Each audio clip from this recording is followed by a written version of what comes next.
Hey guys, it's your favorite Dynabot here, and today we got ourselves a bit of a lengthy video, almost 20 minutes. Illidan Stormage versus Doctor Strange, and I'm gonna tell y'all why. Because, in all honesty, this might be one of the most controversial, I think, videos I've done on this channel.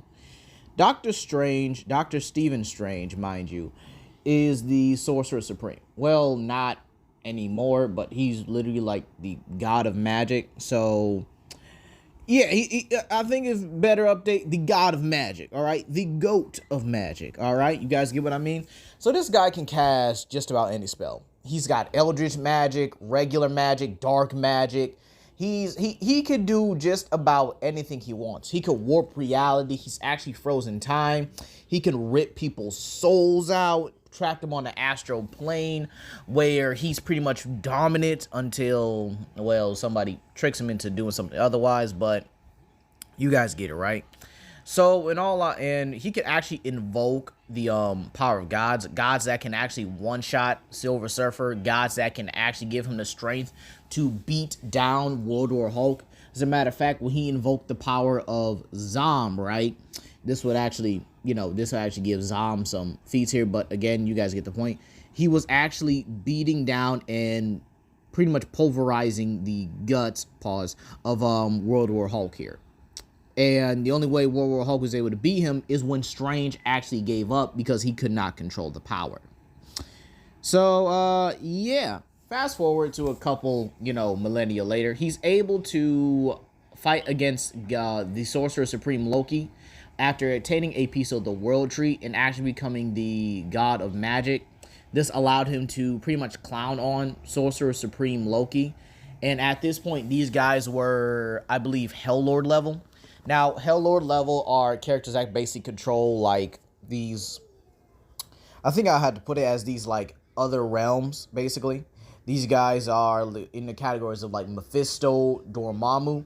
And here's the thing, right? Dormammu, a person who's on par with Odin and Zeus, actually stated that Strange, at the point of his, I think, 2016 or 18 run, was more powerful than him. Yeah, that's pretty good. That's pretty good. But anyway, he's been able to cast calming spells to calm down the Savage Hulk. Actually casted handcuffs to keep Savage Hulk in check. He's been able to harm Galactus on multiple occasions, undo spells of the Living Tribunal, move solar systems with his power. He's actually been able to contain the Avengers of Red Hulk and actually Red Hulk, Thor, Captain Marvel, and Vision. And actually, it took Mjolnir to actually break the enchantment. This is important because Mjolnir is actually a weapon that bypasses. I think it bypasses like magical attacks here, which is actually pretty impressive. So this means that Strange's Crimson Bands at this point were actually unable to be broken by characters such as Red Hulk, Thor, Vision, and I think it was Miss Marvel at that point. And you actually need Hulk level strength or Hulk level power in order to break it. This may also mean that Strange's Crimson Bands may or may not have a certain level to when he actually wants to use them to restrain someone. Meaning that if Strange is actually trying to contain you with the Crimson Bands, you shouldn't be able to get out of them. But he's also able to do other things, even invoking the Blood Bible, which is actually a very interesting thing. He's actually able to summon this Cthulhu-like monster that's capable of defeating the Grey Society, a team that was actually fighting against a weakened Hulk, Black Bolt, and Namor, and an Iron Man that actually had a ridiculously good armor, an armor that could actually fight against the Hulk. It was actually the black and gold armor, and yet Doctor Strange simply summons this creature to basically drain the life out of them. Yeah, I'm not sure what this was. No one is actually sure of what this is or what this was, but it's probably like some Cthulhu-like being or whatever. So, yeah, Doctor Strange's magic is pretty much packing, like overdosely packing. Like this dude can summon every magical attack in the universe and hurl it at somebody. That's how powerful he actually is, okay? Now, let's go to Illidan Stormage, right? Illidan Stormage is one of the two sons of the Princess of the Moon and was trained in magic by Cenarius. Yeah, see, I updated myself. Now, this is a lot more updated information because I found out about the Elder Gods. So the Elder Gods were actually capable of fighting against the Void Lords. Characters that are actually able to, I think, encase the multiverse, or at least have been able to affect the multiverse passively with simply just skill. So again, these guys are insanely, and I mean insanely powerful for their tier. And yet Illidan is actually able to kill Sargus, who was able to slaughter the Titans, right? And the Titans were actually able to kill an Elder God. So imagine that, right? Being able to fight somebody who's able to basically kill those who are able to jump and kill an Elder God. Yeah, I'm not hearing this. He was able to kill Sargus and then was able to kill Syrah and take her power. Now, here's the thing about Illidan, right? Illidan is actually adept at magic as well. He's able to cast illusions, able to teleport, steal your soul, and is actually able to absorb another person's magic and make it their own.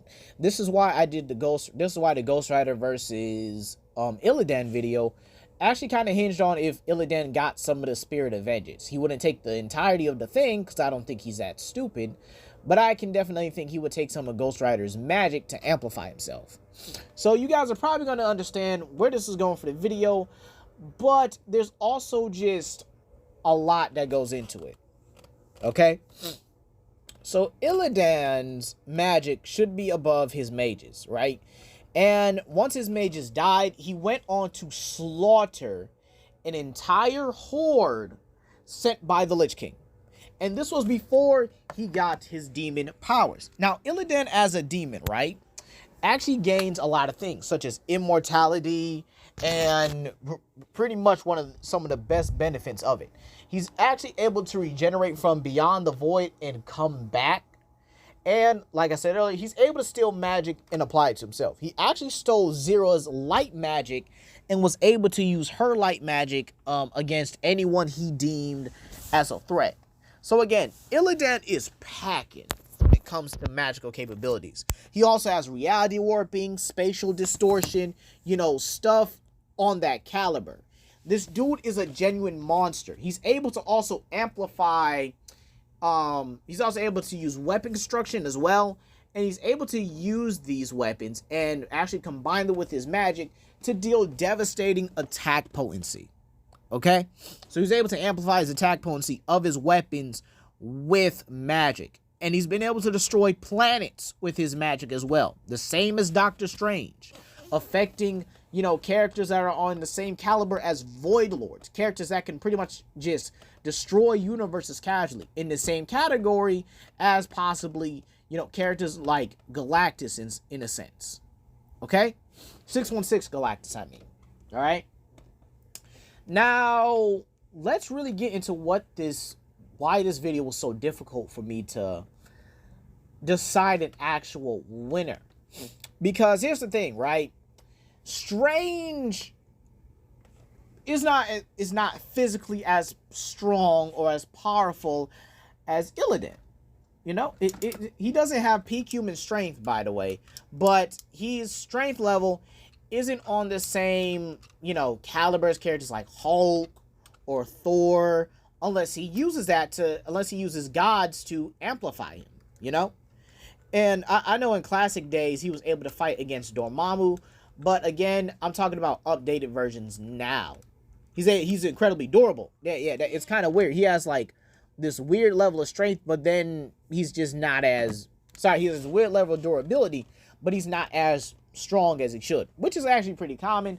Some characters in like certain verses are not as strong as other characters, but they're way more durable in certain eras. For example, Colossus can take a slash from Wolverine and not be affected by it.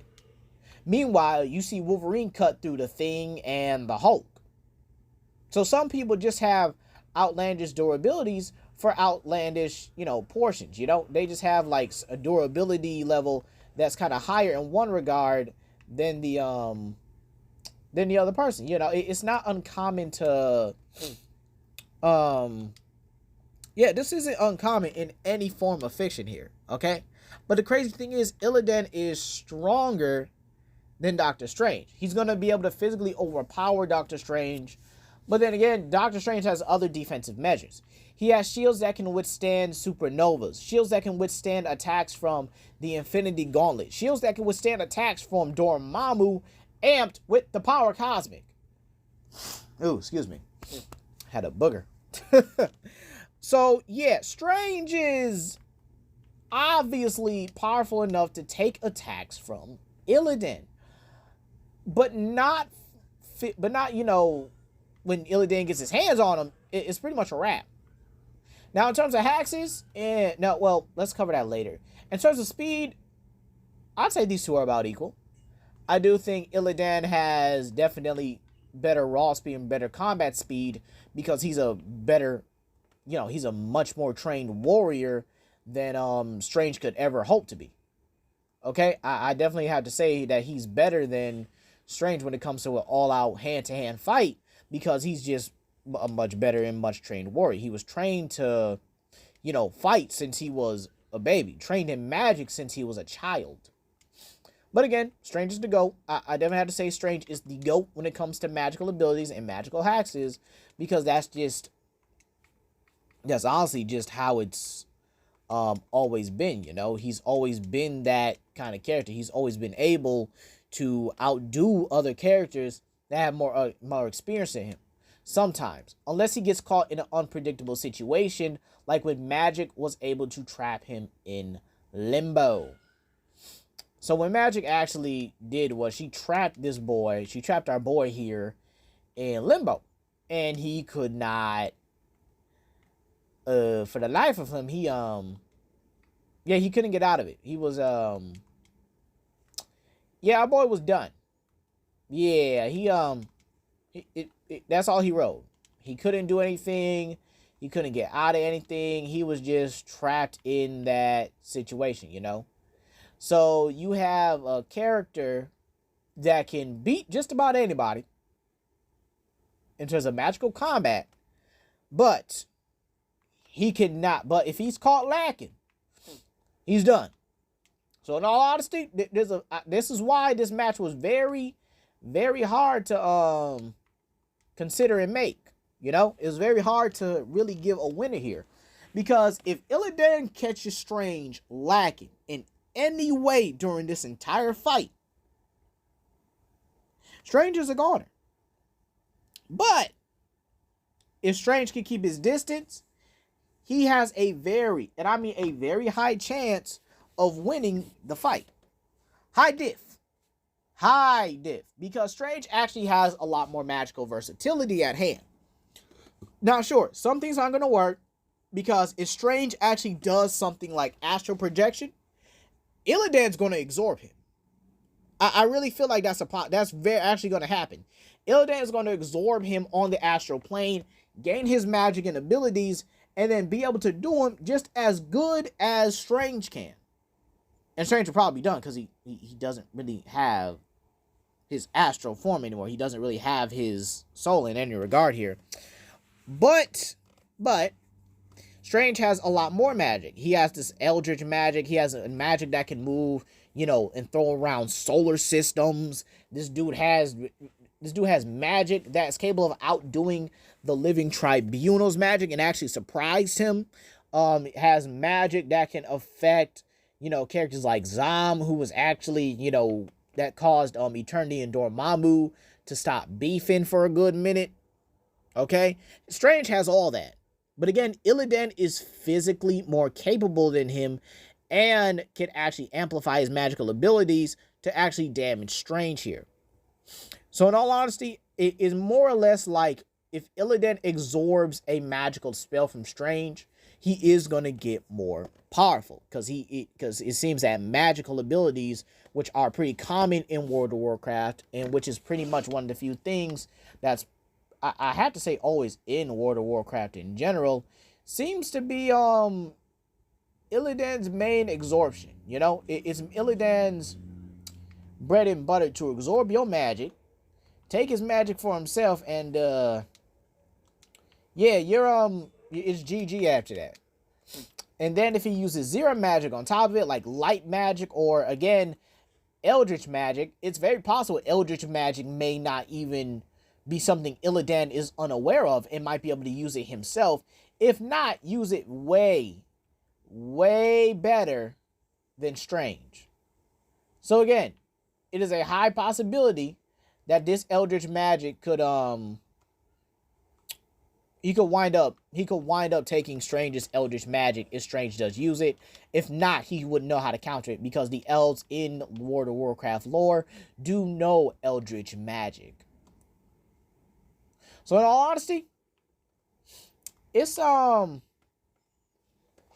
yeah, geez, there's a lot of things that kind of favor both here.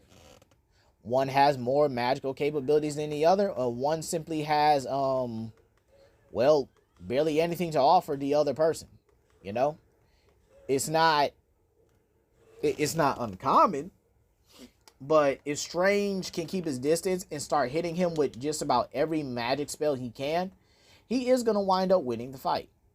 I do believe Strange can win this fight.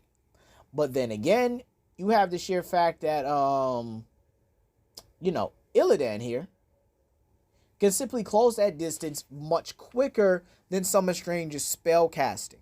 Okay? And the fact that he scales above elder gods, elder, you know, level beings in a way. He's just more, I guess you could say he's just a bit more prominent when it comes to magic in a way.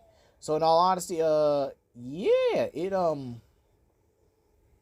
dang, it's tough to me to consider this in all honesty, because Strange, it's hard to really bet against Doctor Strange once he starts getting them spells up. Strange can actually get his shields up a lot faster, though. So if Doctor Strange does get his shields up in time, and the fight progresses, you know, like if this fight actually takes too long to actually progress, I do think he'll actually take it in a long one. Okay? I do think that eventually he is going to have a spell that does take down Illidan. And that's the other thing as well. There's a lot more to consider here than Illidan simply just absorbing, you know, absorbing Strange's magic.